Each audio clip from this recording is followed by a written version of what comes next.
there was a cultural campaign to make people who believe in structural separation, which is a market solution, be perceived as sort of communist, disreputable, probably also drink Pepsi. I don't know. other other things. I think it's just a cultural campaign. I'm Bethany McLean. Did you ever have a moment of doubt about capitalism and whether greed's a good idea? And I'm Luigi Zingales. We have socialism for the very rich, rugged individualism for the poor. And this is Capital Isn't, a podcast about what is working in capitalism. First of all, tell me, is there some society you know that doesn't run on greed? And most importantly, what isn't? We ought to do better by the people that get left behind. I don't think we should kill the capital system in the process. We saw an exercise of raw authoritarian administrative power levied against crypto. Mark Andreessen, Mind Matters. The Biden AI rule is overly complex and would stymie American innovation. David Sachs on X. The administration has done everything it can to sideline Tesla. Elon Musk, Business Insider. You just heard a chorus of tech leaders complaining that the Biden administration turned on them. Mark Andreessen, in particular, has complained that Democrats fractured the compact between tech and government, driving Silicon Valley figures toward the Republican Party. They argue that government overregulation and pressure now pose the primary threat to technological innovation, negatively impacting startups and industries like crypto and fintech. But today's show asks a different question. Are they reacting due to overdue scrutiny of platforms that no longer just innovate, they extract? Our guest, Tim Wu, is an author and a professor at Columbia Law and served in the Biden administration as a special assistant to the president for technology and competition policy, and was a key actor for the administrative antitrust and competition agenda, exactly what big tech complains about. His new book, The Age of Extraction, How Tech Platforms Conquer the Economy and Threaten Our Future Prosperity, argues that the defining story of the modern internet isn't openness or democratization, it's wealth extraction, the ability of essential, unavoidable platform to take money from everyone else without actually providing value anymore. Remember that optimism we had back in the 1990s, for those of you who are around? The idea that the internet would spread prosperity and democracy? We got the opposite. A handful of platforms have captured the lion's share of the cash, while global politics have moved toward autocracy. Part of the reason, he says, is platformization, the creation of gatekeeping platforms that everybody else must plug into. And unlike a public town square, these are private profit-seeking corporations, often perhaps too lightly regulated, whose ambition is to rule their ecosystems and extract most of the value. On Amazon, for instance, something Tim writes about, once sellers were hooked, alternatives became implausible. Amazon ratcheted up the fees, and ads turned from an opportunity to an obligation. On social media, influence means turning yourself into a product. Platforms weaponize convenience, so switching feels exhausting. Add in the coming AI twist, interfaces that can foster emotional reliance on top of all of this, and dependence may deepen. Eeks. So we're delighted to have Tim Wu with us on the podcast. When I grew up in college in the 1980s and 1990s, it was almost uncool to think about the economy. If you were an artsy, interesting, creative person, oh my God, that messy thing over there called the economy. So how would you argue to somebody today? I was struck by a line, I hope you said in one of your recent podcasts, that concentration of government and tech power today is a serious threat to human liberty. So how would you tell somebody why all of this matters so much, why it isn't just the economy and antitrust, and that it actually is really core to our society on a deeper level? I mean, I think the reason people care about these issues in the way they didn't in the 90s is that things were better in the 90s. And we felt like we could look forward to a future of boundless prosperity. And so we could, make movies like Slackers, which was all about like people in Texas just hanging out and shooting their own home movies or whatever. Now it feels like we're headed for feudalism and a two-class society. I think at the core of our souls, our material condition matters most to us. The prospect of having a comfortable life, being better off than your parents, not being left behind. These are things that really matter to people. And there's a whole generation, possibly why Mandami is so popular with younger voters, young men in particular, who just feel like they're being abandoned and they're being, left behind. And in business has become, as opposed to a place you build new products, looking for some point of extraction. As you started to dig into these examples of extraction, what surprised you the most? That's a good question. I will say one number surprised me. When I found that Amazon's revenue, just for those sort of sponsored results, when you're looking for something on Amazon and something comes out first, that it makes $57 billion a year on that little trick, which is more than double all of the newspapers in the world combined, for something that actually makes search worse and so is bad for buyers, bad for sellers. That's where I thought this is what pure valueless extraction looks like in the platform age. Does a platform inevitably become a monopoly without some form of societal oversight that prevents it from becoming one? Or are there platforms that are different in nature such that you don't have to worry about the monopoly component or the monopoly possibility? I mean, that's a good question. I think there are factors that push platforms. So, these parts of our economy and society that bring buyers and sellers and other transaction parties together. I think there's many things pushing towards monopoly. I mean, just take an example like the Tokyo fish market. As soon as all the sellers of fish go to one place, as soon as all the buyers go to that place, pretty much you're going to have a dominant marketplace. And I wouldn't just want to say, well, of course, everything's going to be a monopoly, so we have to accept it. There could be more specialized good. I mean, Etsy exists, for example. There are probably in Japan specialized markets for specialized kinds of fish.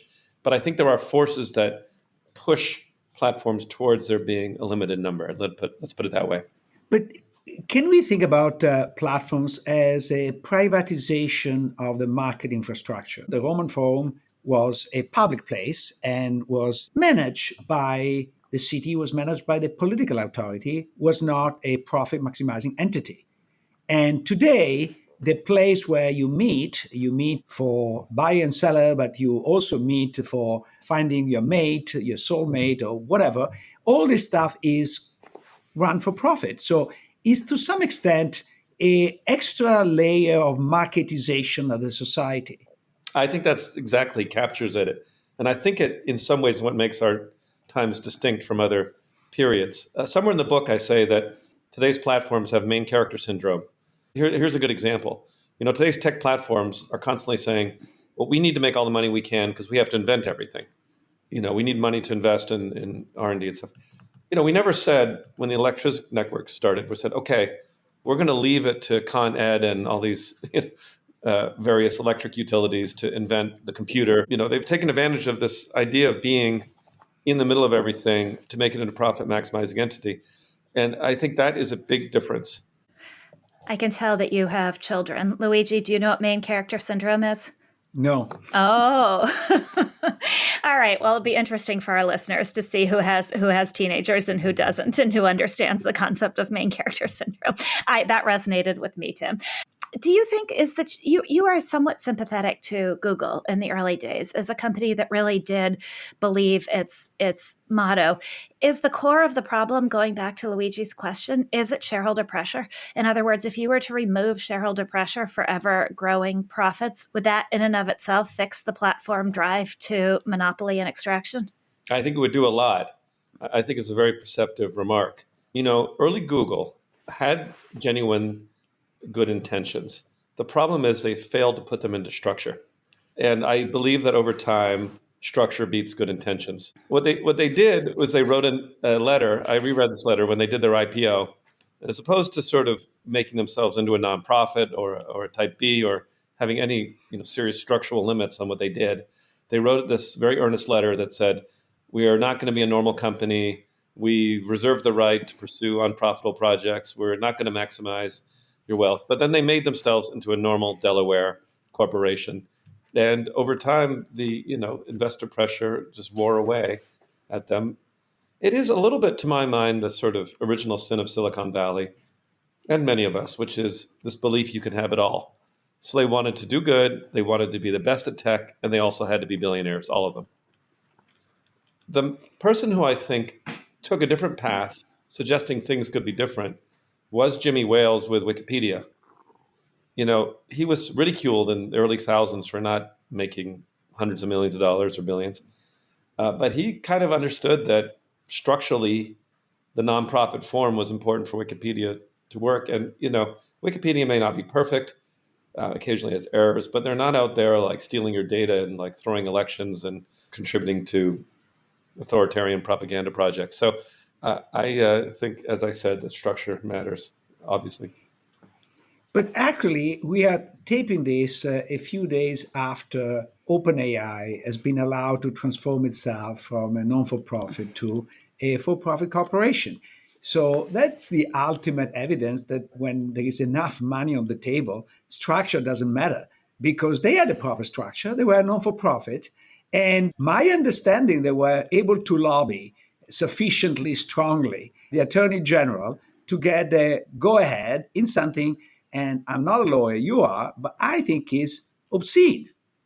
Yeah, I mean, you make a good point. I guess maybe you need good intentions and structure because they had the structure, but Or then you need, or you need to be held. Your feet need to be held to the fire of the structure that you originally swore by, and you don't get to just say, "Oh no, I don't think so anymore." So if we think that this is just a version of privatization of markets, why don't we use the traditional public utility law and public utility doctrines to intervene massively on this infrastructure? I know you mention it at the end of your book, but you don't seem to be so keen in going really heavily after that. And when you were in government, I don't remember you pushing that very hard. it's a good point.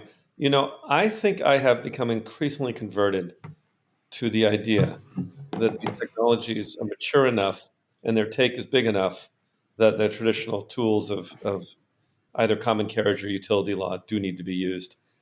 Obviously it depends on the particular platform and their importance. But if we were rolling this back, 100 years or so, and the railroads had taken this dominant position in the economy, and they were effectively extracting a private tax, or if you had toll bridges like in you know early eras of Europe, where you just have private gatekeepers taking a huge amount of money and affecting the economy.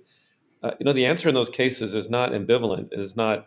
You just need to limit the take and get rid of the main character syndrome, to come back to that, or abolish the private tax. The reason I'm hesitant, there's two reasons I'm hesitant. And this comes from my having grown up in the 80s and 90s and being exposed to lots of microeconomists.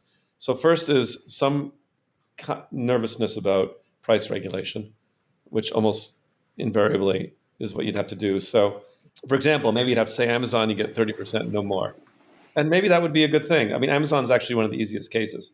But what you do for some of the other platforms is slightly more challenging. The other challenge is when you adopt regulation, at some level, you're accepting monopoly and possibly reinforcing it.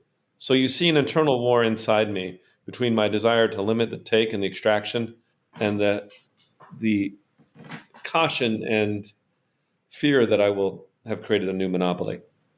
I will have reinforced and made untouchable a monopoly. Because, what would it be like now to challenge an electric utility? It's not easy because they're effectively almost part of government. We were going to get to the solutions later, but while we're on this note, I'm wondering a fairly, I guess, basic question that follows Luigi's. But what could be done with the existing rules and regulations that we have, were somebody so inclined to use them, and what requires new rules and regulations? And I guess that's especially complicated through the lens of the Chevron doctrine. But Yeah, well, I will sidestep. The Chevron's been overruled. I shall yeah. decline. No, that's what I mean. That because it's been overruled, that makes it complicated. Yeah. I mean, what can be done is what we try to do in the Biden administration, and it's still running under the Trump administration, which is antitrust action designed in general ways to reduce or limit the market power of the platforms, whether that's preventing acquisitions that make them even more powerful, whether that's disabling the most obvious methods of preserving their monopoly, anything to make them more vulnerable. I think that is the importance of the antitrust. To introduce another complicated topic, I think industrial succession is important, or just some pressure. What it comes down to is kind of an economic thing, which is discipline. And antitrust in my view, disables the defenses against market discipline. So I think that that's important. What would require new regulation is what Luigi was talking about, utility laws. There aren't any kind of natural open-ended utility statutes that just apply to anything that shows up. The closest thing to that is what Europe has done with the Digital Markets Act, but it is not. That is a very partial approach to this. So I'm very sympathetic to your concern that public utility regulation will lead to even more capture and more stability of the system. But even in your book, you mentioned that the highest moments are the one in which basically the government imposes some form of openness or interoperability to an existing system. So interoperability is a requirement that allows different operators to connect to a common network in a way that is seamless. So today, we don't worry about, when I call Bethany, I don't worry whether she has a cellular phone that is with Verizon or with AT&T, because the two are interoperable. And in the old days, when phones were born, for example, people could only call people that belong to their network. And that creates the network externalities that makes a network more valuable the more people belong to that network.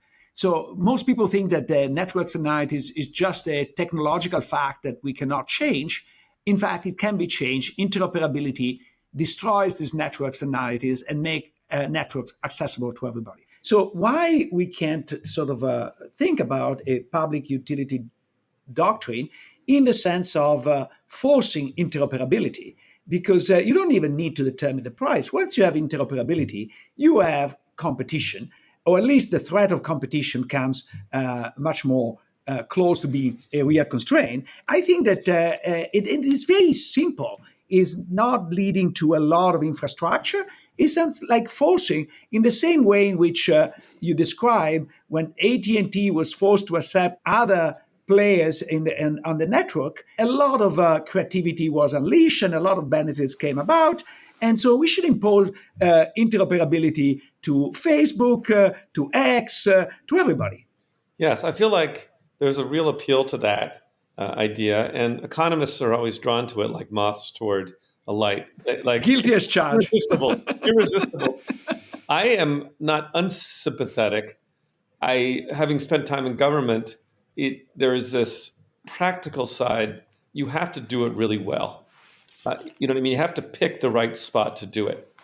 And when you think about, telecom networks, there was a natural break. There almost has to be like a natural break. You need to cut at the joints. Maybe that's too metaphorical. But, in telephone regulation, you could tell Bell, you have to interconnect with every long distance player. And there were reasons that was plausible to let them do it. If it involves the government sort of trying to create an interoperability out of an existing system, so let's say you tell Amazon, okay, Amazon, you have to interact with any distribution system who wants to distribute from you. Just an example. Let's say you're not allowed, or you have to take fulfillment from any platform. The question is whether it works. The question is how hard it is to sabotage or not. I like those approaches. They just need to be well done, or else they crash. And that's what I guess it's a matter of engineering, if as much as anything. Maybe a way to think through that is through the outcome of the Google case.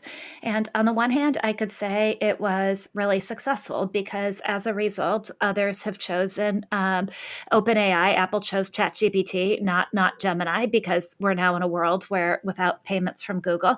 On the other hand, wasn't perhaps cut at, to use your metaphor, it wasn't cut at the joints in a way that maybe you would have liked to have seen. So how could that be a lens for thinking through what you're talking about? How to do it well, how to do it haphazardly, how not to do it at all? I've spent a lot of time thinking about search. And I guess there's going to be an experiment in some ways where, in theory, that Google will be coughing up some data to help others search. Question all these things. Given you have a party who does not want to cooperate with government and has a real interest in making what they do useless to others, how do you get over that? I guess you threaten large punishments. To use a weird word, it kind of needs to be self-executing. And what I think is a more promising, in fact, some ways the most important thing about the Google case was protecting a possible successor to Google search based on AI search from being dominated, controlled, or leveraged by Gemini. So obviously, realized at least Google realized at least 10 years ago that AI was a potential threat to search, which is, of course, its main moneymaker. They started acquiring everyone they can. The United Kingdom sold, or I guess DeepMind in the United Kingdom, they acquired most of the scientists they could. And they've been trying to head off this threat to them, like the Greek god Kronos, who tried to eat all of his children before they usurped him. I think that most monopolies, are afraid of their own demise. They like being there. I think in a world without any antitrust scrutiny, somebody tries to buy OpenAI. I mean, Microsoft came close and has come close to acquiring OpenAI or otherwise nullify it. The real question is whether the Google case prevents Google from forcing Gemini on everybody as a condition of being with Google, because those are the real table stakes. But again, I feel like we slightly disagree on things while we agree on substance. But when you say that everything is engineering, I would say engineering plus incentive. I've been actually on a board of an Italian telecom company, and I've seen how the unbundling was not done very well, because if you control the major network, you're trying to sandbag the competition. So to fix the problem, you have to have the network owned by a third party. So structural separation is a solution of many of this issue, where you force interoperability also through structural separation. And again, this is not that costly to maintain, because once they are structurally separated, I think they are to some extent self-enforcing. Why judges and regulators and legislators are so afraid to use this tool? Because they're cowards. Actually, I think that they have changed. I think they've become more cowardly. One of the things I've spent a lot of time studying is the history of AT&T. And for most of its history, everyone knew that AT&T was a monopoly. So they'd get into an industry and then the federal government would kick them out. The first American broadcasting network of any significance was an AT&T network. I think it was called the U.S. broadcast. I can't remember what it was. And then the antitrust authorities got involved and said, get out of that industry. So they retreated to telecom. They tried to take over the film industry at some point. They got pushed out by the Federal Trade Commission. They got into computing and semiconductors. The Justice Department forced them out of both of those industries. So there was a tradition in the United States of doing what you're talking about. It's a form of structural separation. It says, all right, we want you out of this industry. We're going to let this industry grow by itself.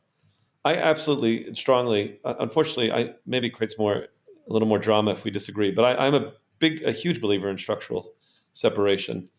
Why there's so much resistance to it, I don't have a good answer, except it was part of this country's history. So I think it's just one of the things people do in DC is they try to make something completely taboo. They try to take an idea like breakups or structural separation and say, like, only crazy people talk about that. And they don't really say why. It just becomes known. And then they're like, well, that guy talks about structural separation. You can tell he is some kind of degenerate. And so there was a cultural campaign to make people who believe in structural separation, which is a market solution, be perceived as sort of communist, disreputable, probably also drink Pepsi. I don't know. other things. I think it's just a cultural campaign. And I really think that the small, close-knit culture of DC has an effect on this. I'm writing another paper about the car industry in the United States in the 60s. And I had a chance to read about, General Motors in the 60s and like all these very conformist culture, why they wouldn't build a small car that could compete effectively with Japan. And it was all about this idea of shaming people who believed in small cars.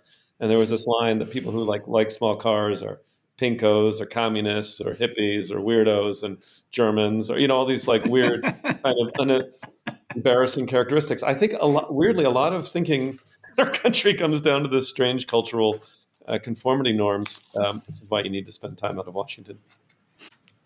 So, speaking of your time in Washington, the Biden administration, at least, is widely thought of not to have been wimpy. At least the degree of animosity and enmity that it provoked among private equity and venture capital and tech people is pretty unprecedented. At least in recent administrations.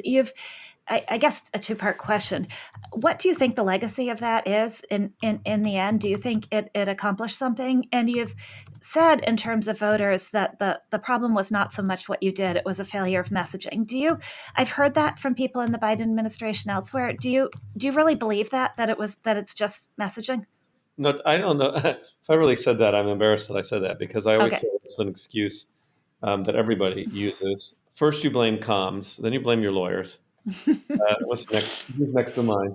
Yeah, everybody, everybody comes out of everything. Unless you win another election, then everything's about your particular brilliance. It's interesting to hear you say that it's true. We aroused a lot of anger, particularly in merger policy. Though I have to say that this administration is 10 times more aggressive than we are in terms of government action. Now, some of that's very different type of action, like criminal prosecution or tariffs or firing officials. I mean, they're way more aggressive than we were. And in some ways, it made my line of thinking is that in some ways we weren't aggressive enough in terms of doing things for the population that they could notice. I mean, maybe this turns a little bit to the messaging, but in terms of being, we got started the antitrust campaign. We wanted to make it clear. We managed to make them angry, but we were less straightforward. And now I guess this is blaming lawyers. We're sometimes timid to announce what we were doing because of the various rules around communication among current cases. Actually, I can guess- I follow up? And I ask the same question in a slightly more aggressive way, because Bethany is very polite and I'm not. He says, a common friend, and I don't want to reveal his name, but a common friend, Tim, said that basically Lina Khan made President Trump win. It's not out of the question, in the sense that we know that the victory was of 2 or 3 percentage points. That is exactly what the Silicon Valley and its people move around, and they move mostly because of Lina Khan. And we both like Lina Khan's actions, so this is not to blame her. It's to blame maybe the strategy of saying, and you write in your book, when you have a lot of economic power, this translates into political power, and you're going to react. So if you go after the biggest monopolies that history has ever known, you don't want to go there with an army of guerrilla people. You need to have a serious, dedicated army to fight. And I feel that there was a lot of disorganization and not coherence. So the Democratic Party was divided. There were some key leaders like you and John Cantor, Lina Khan, but I cannot say that there was like a serious troops that really express this message and convince the people that this is the right direction. And even like a big chunk of the senators and the Congress people were not behind you, so much so that you couldn't even pass a law. This was like a guerrilla tactic against the strongest army in the world. Is not going to work. Yeah, I have a few reactions to that. It's very common after an election, everyone can pinpoint something. Maybe it was immigration. If only they'd done immigration differently. If they'd messaged differently, and handled inflation differently. If they'd fired the Federal Reserve chairman. I've heard like 40 different theories of like the one thing they would have done that would have won the election. So I'm not really, if they'd done environmental policy differently, they managed to make all these guys mad. So there's like, what would be the right word in academia? It's overdetermined. You can always pick up your one little thing that you thought would have turned it. I don't know. I think that's quite possible, given inflation, which is poison to any elected government, which defeated governments, including conservative governments in the United Kingdom and other places. That even if we had done nothing on antitrust, we still would have lost due to the inflation poison and the problem and immigration policy. And now I'm picking on another issue. Which seemed to be like the most. I sincerely doubt that a lot of voters. Now you could say, all right, maybe Elon Musk wouldn't have turned, but a lot of doubters were thinking. A lot of voters, were thinking, oh, that Lina Khan, I really don't like her. I'm going to vote against her. And I guess you could say the money was donated, but there was unlimited money in this race on all sides. Right. I mean, these are over. Sorry. The unlimited money came because Kamala Harris refused to run on a platform of antitrust. Had she really ran on the lean account platform, the money would not have been there. Reid Hoffman was very clear. No, I no that now you've said something wrong. In presidential elections, unlike an obscure, let's say, local election for state senate or something where money matters, federal presidential elections pass the point of any return on the money with the amount invested. You could add $1 billion on either side; doesn't make any difference because there's at some point you have no one didn't know who Kamala Harris or President Trump was by the end of it. No one had there was oversaturation. There was no more attention to be bought out there. So I conclusively reject that theory. And I also I'll say something else. Politics is one thing. Policy to me is more important. And there are both political cycles of things going up and down, but the longer cycles of policy are kind of more important.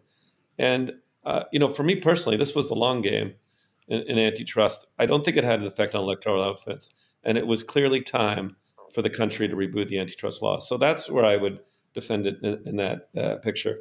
And you can get too caught up in the back and forth of policy of politics. That said, I'm saying I'm thrilled that the Trump administration win, but I firmly reject the idea that having, in fact, if Kamala Harris, look, maybe she would have lost anywhere. She's not a great candidate, but if she had, doubled down on the price gouging kind of Bernie Sanders AOC kind of line, she might have stood a better chance. That's what I personally think. Why do you think you said something that the Trump administration, in terms of its actions toward corporations, has been a lot more aggressive than the Biden administration ever was? And I started to think about that and thought that's really true. So why was there so much rage toward the Biden administration, and why is there almost a bended knee toward the Trump administration? Is it as simple as fear, or is it the belief that the Trump administration ultimately can be manipulated such that these players will get what they want at the end of the day? That is a really great question because the tariffs are obviously a terrible thing for so many American businesses and are much more aggressively imposed. Now, they obviously help some domestic businesses, but they hurt a lot of them as well. I am reluctant to give Trump credit, but there may be something to the fact that because it's from the president himself, as opposed to, the head of an agency, and because the threats seem more immediately terrifying, that he manages to terrify business as opposed to, evoke their outrage. I don't think businesses were truly afraid of Lena Khan or Jonathan Cantor. They didn't like these lawsuits, and so maybe that's it. Or maybe it is, as you said, it sort of evokes gets into some really deep, weird stuff where people respond to kind of this imperial thing by taking the knee. And like, whatever you want to say about Lena and Jonathan, or even myself, we were not like in this position of the emperor and summoning the people to come bow before us in some way. I don't know. This goes slightly, maybe I've been spending too much time in Rome, and that's why I'm thinking about all these Syrian analogies. I mean, when you're there, you can't help thinking about Julius Caesar and the fall of the Republic. Yeah. Yeah, I understand the relationship, but I think that to some extent you're right that the Biden administration did not have an imperial president that emanated this. It was more sort of some group of people to which you belong that were supporting some ideas, but was not clear what Biden wanted. In a sense, this is a slightly different way of what I was saying earlier. The Democratic Party was divided. There wasn't a common message. If there is a common message, I think you can defeat any political pressure or business pressure. But if you're divided, you're eaten alive. And I think that the Democratic Party was divided in these issues and was eaten alive. I mean, it's possible if you imagine a different thing where Bernie Sanders won and Bernie Sanders said, this is how it's going to be, and ignored all the stuff about talking about cases, said, we're breaking you guys up. This is happening now. And he controlled Congress. And he said, we're doing it by antitrust or we're doing it by this, but, we feel that this sector is too concentrated. So either break yourself up or we'll do it. That might have been a very different conversation. But we were, in a sense, maybe this is a weird way of saying that Lena and I needed more power. Now that's a good answer. When you say that you were playing the long game on antitrust, do you think that long game has had an impact? I can't tell right now, and I'm not close to it, but I can't tell within the Trump administration whether the J.D. Vance faction that looked originally quite sympathetic to the goals you were trying to achieve has actually maintained power, and whether it even was aligned with the goals that you were trying to achieve. I mean, I guess the not long-winded way of asking that question is: can you still see the long game playing out, or did the long game get chopped? I mean, I think so. Obviously, if we'd won another term, we would be more clear. But I do still think so, and I think it's very important to look at what is taken for granted. Antitrust is alive. It's used. The cases are ongoing. It doesn't have that kind of sort of sad, dead feeling that it had 10 or 15 years ago. Maybe that's not claiming a huge amount. But overall, I feel the anti-monopoly project is actually quite strong, and that the Republican base, despite its corruptions, is something that scares people on this basis. I feel like if all the cases against big tech were dropped, it would be a little bit like the Epstein files. It would become this like, what the hell happened? How did they do that? And so that's one. I mean, they could have dropped all these cases and taken a bunch of money. I think Mark Zuckerberg went to the president to try to settle the Facebook case one-on-one, but they wouldn't do it. We'll only know in 10 years, but I feel like antitrust was on the verge of its own extinction. When I was there, it had become this parlor game that consumed a lot of intellectual bandwidth, but had very little output. And now I think it's back in the game. But in some ways, economic populism is probably the more important trend.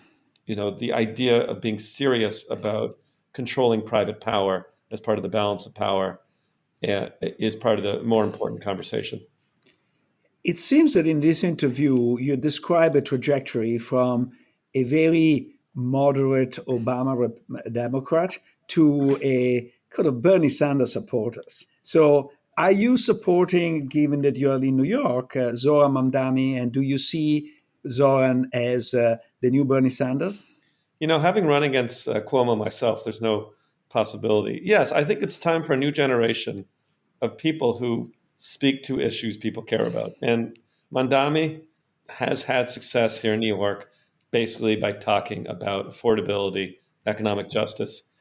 We could talk about it in complicated ways like market power and inflate stuff like that. But I think a populist politician will never be popular with intellectuals because they overstate things and they make them more complicated. But someone has to translate the concept of market power into language that people can understand. And I think that's what Mamdani's doing. And I think, speaking to a broader concern, I think when democracies fail people, they turn to more radical solutions. And I do think we're in danger in our times of people turning their backs on democratic answers. So to end on a positive note, in your book, you emphasize decentralization as a potential solution to many of our problems. And you go back even to a tradition that is of some socialists, but also the social doctrine of the church. Leo XIII, the Pope of the first movement of the social doctrine of the church, was really emphasizing cooperatives and stuff like that. So how do you see this unfolding in the 21st century?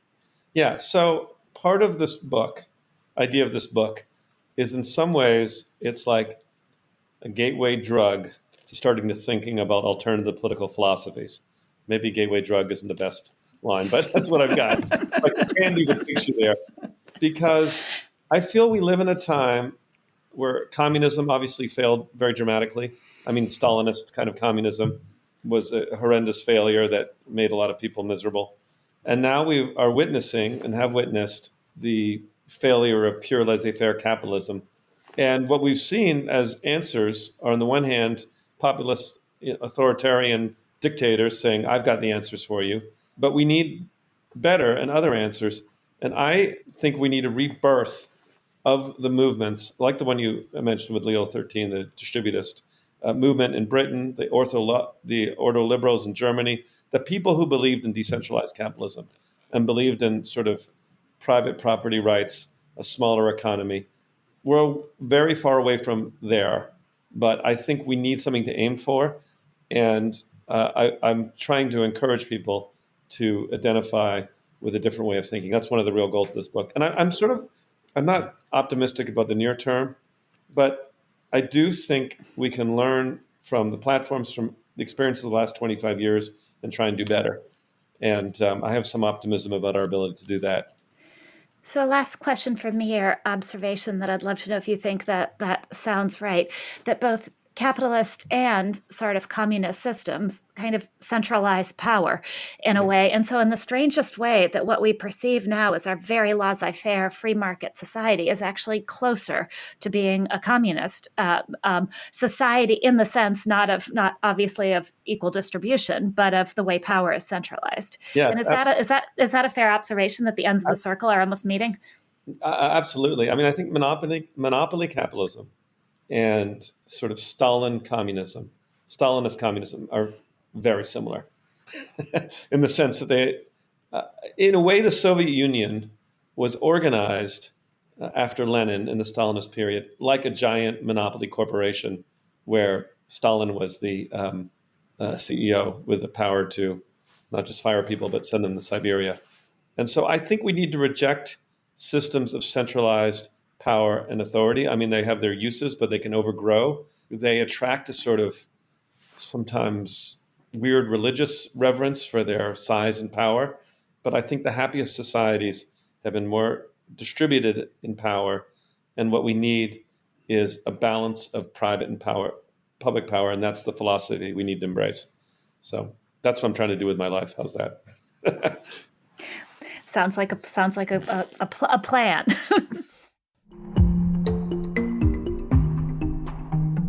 If you're enjoying the discussions Luigi and I are having on this show, there's another University of Chicago podcast network show you should also check out. It's called Big Brains. Big Brains brings you the stories behind the pivotal breakthroughs that are reshaping our world. Change how you see the world and keep up with the latest academic thinking with Big Brains, part of the University of Chicago podcast network. So, Luigi, we didn't really give Tim enough time to talk about his preferred solutions because there were so many other things to talk about. So maybe this is a little bit unfair. But did you hear anything in talking to him that made you change your mind about solutions to this, or made you gain more clarity on what you think solutions are? Do you feel like you're already pretty clear on what you think we should do? Actually, what I learned from him, mostly in our conversation, was that not all hopes are lost. That if you have a strong president, you can really make a difference.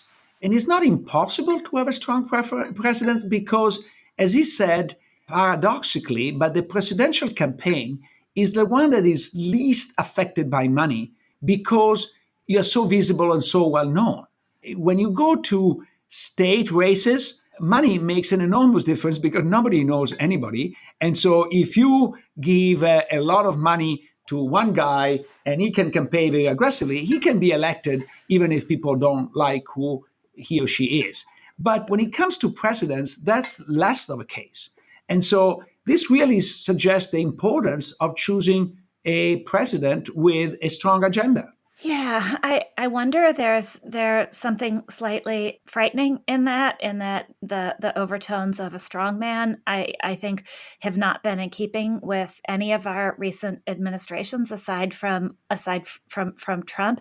I think it does beg the question of how much the vanishing president of the Biden years actually hurt a lot of things, that letting other people do the work and take the brunt really had a bigger cost than I think anybody admitted at the time.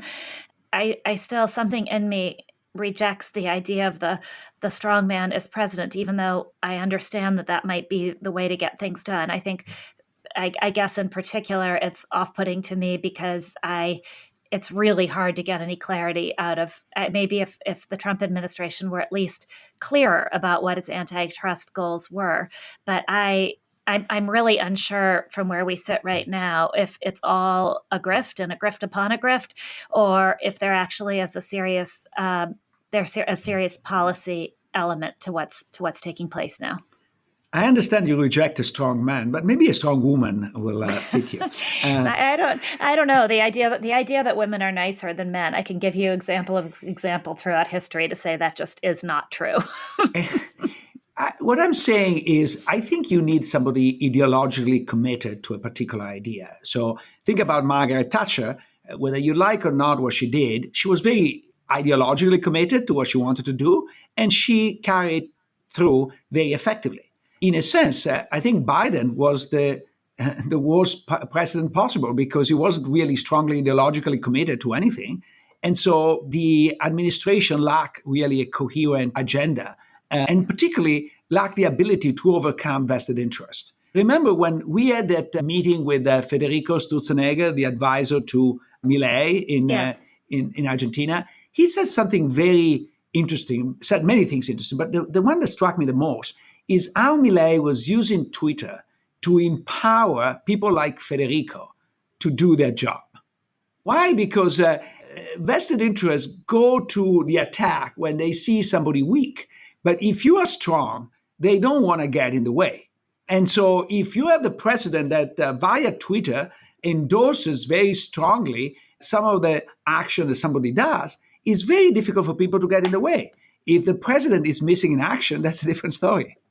Yeah, it's really fascinating because I think this is one of those moments where my frame of reference is shifting, which I actually love.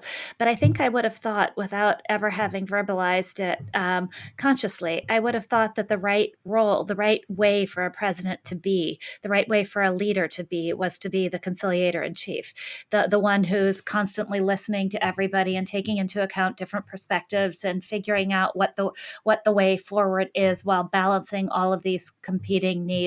And maybe it's not the most effective way forward. Maybe the most effective way to govern is to actually have things that you believe and deeply believe and try to make those things come true.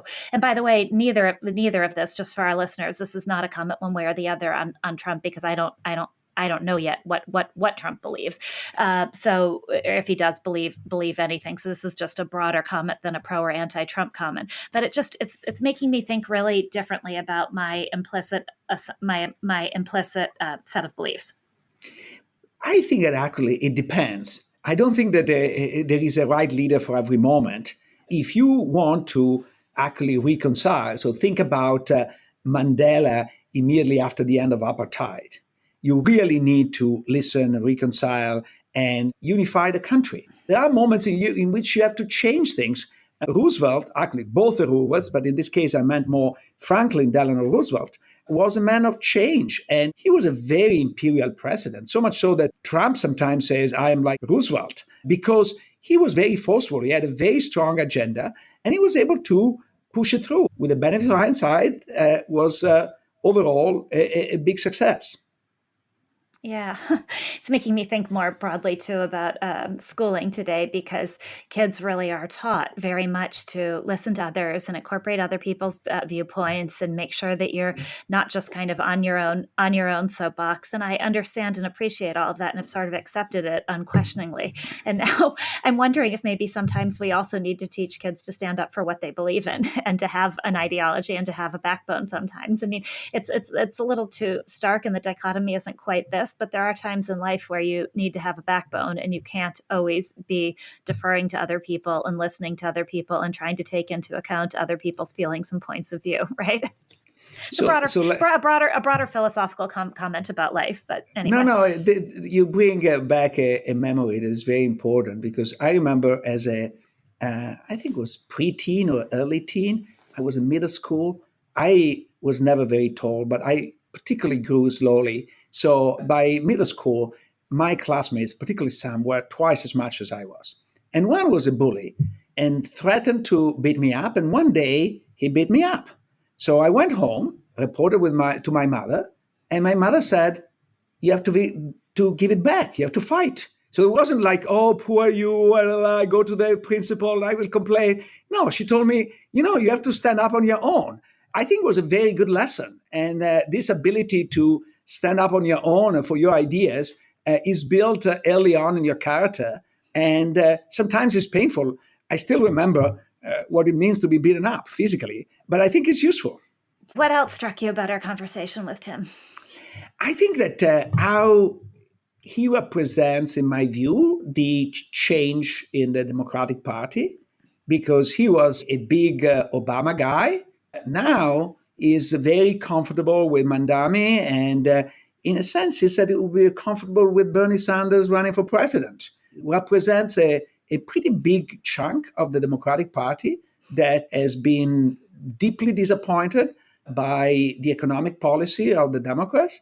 It's even more striking because I hope you appreciate the fact he was a clerk for Richard Posner and Justice Breyer. And he's very sort of respectful of those two people, of course, but he's also make clear that he has moved away dramatically from those positions. I don't know, though. Do you? Maybe I still have too many remnants in me of the 1990s and believing, I guess, unquestioningly in that era of the democratic embrace of big business. There is something about it that I struggle with letting go of. What do you think? Do you think that's the way forward for the Democratic Party? Absolutely. I don't think there is any other alternative. I think that actually my view is that what creates the imbalance in the US system is precisely the fact that the Democrat abandoned the kind of anti-business position because they acted as a useful balance to the Republicans. Whenever you have a tough competitor, you're paying attention to what you do. So even the Republicans were better behaved because there was a check on the Democrats. But when it became a race to who was more friendly to business, I think that the rest of the country was left behind. And now, ironically, are the Republicans who present themselves as close to the people and away from the elitist Democrats. So I don't see what is the future. Do you want sort of the Democratic Party to become the former Republican Party of Mitt Romney? I don't think he has a future there. Yeah, it's fascinating to the extent to which society needs contrasting ideals. I was thinking that societies do function better and political systems and economies function better when there are actually choices, when it's not all the same thing. This is the most appropriate way to end this episode, that after all, choice and freedom of choice is the most important thing in business and in politics. And one of the messages of Tim Wu's book is that this freedom of choice is taken away from us by many of the platforms, and we have to fight to get it back. Agreed.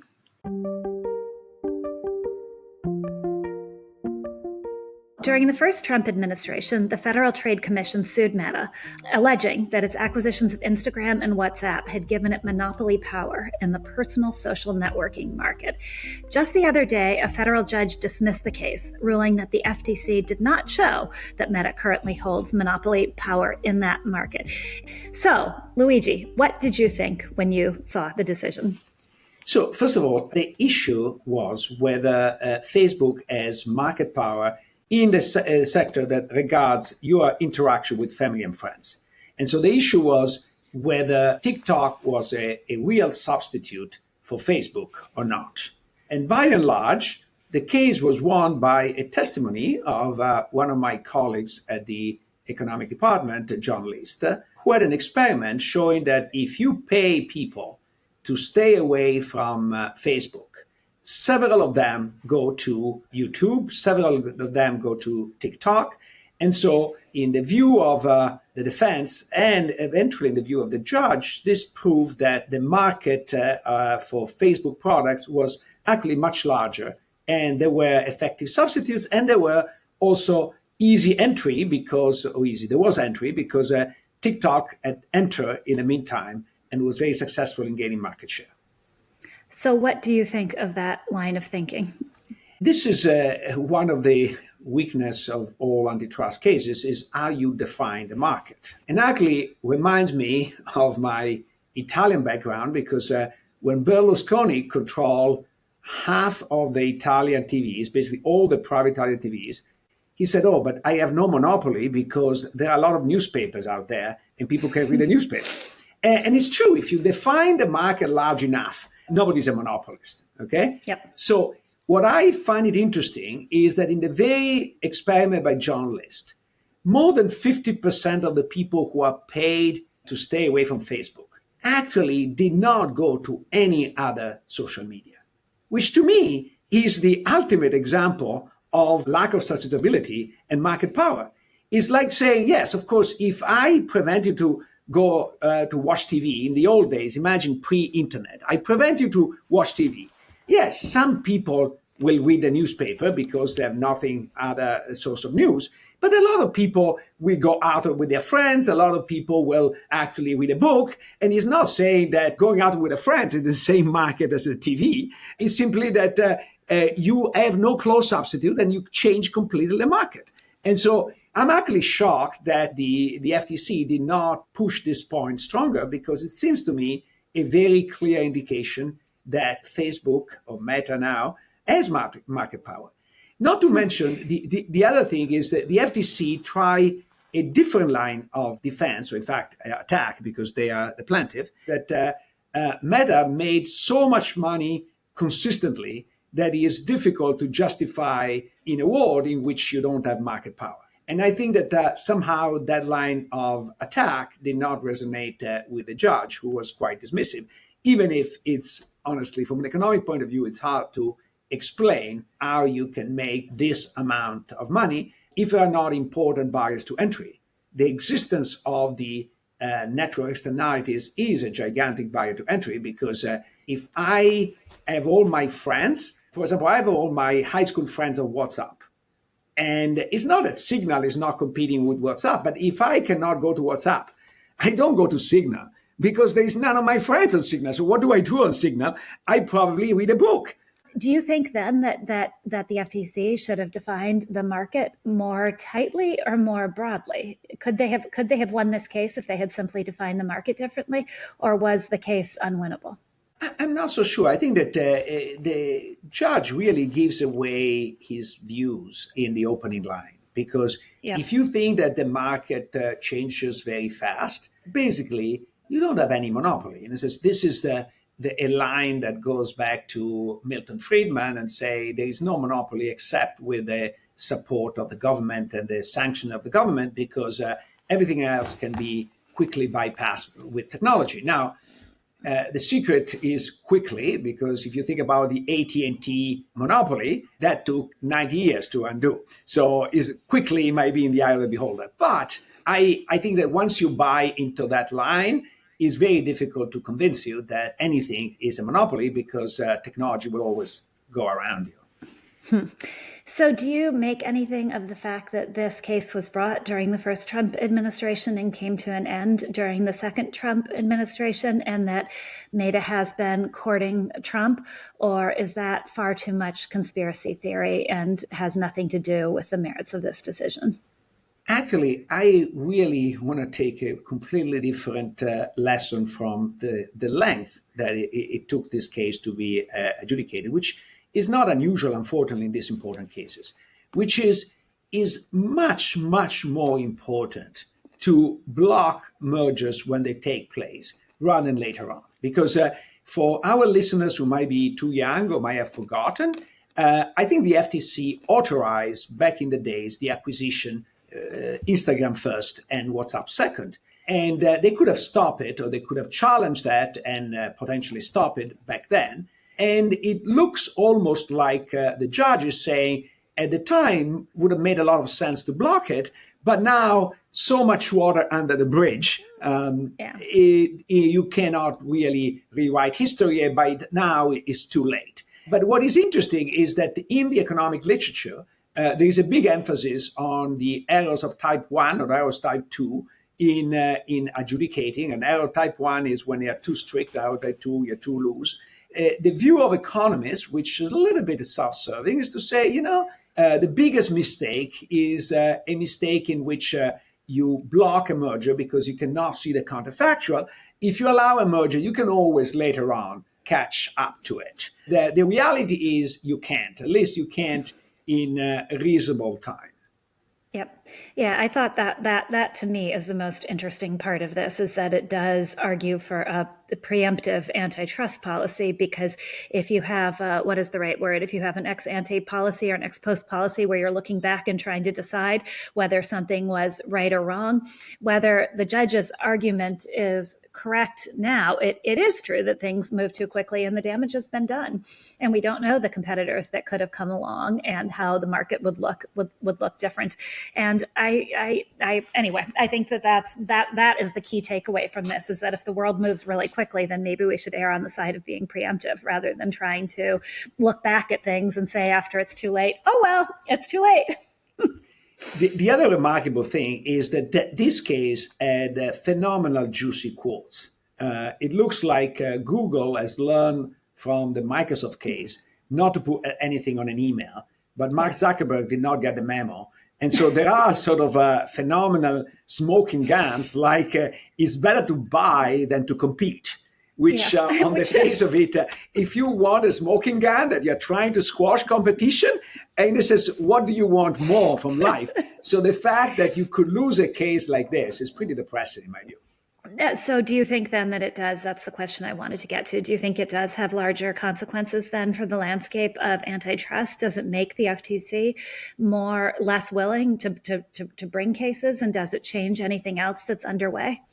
Oh, absolutely. I think that there is only so many cases you can bring and lose because then you lose the momentum of the conviction. And I think that to its credit, the FTC has won a significant number of cases. But this is, in my view, a major setback with important repercussions. So I will expect the FTC to be much more cautious in bringing new cases.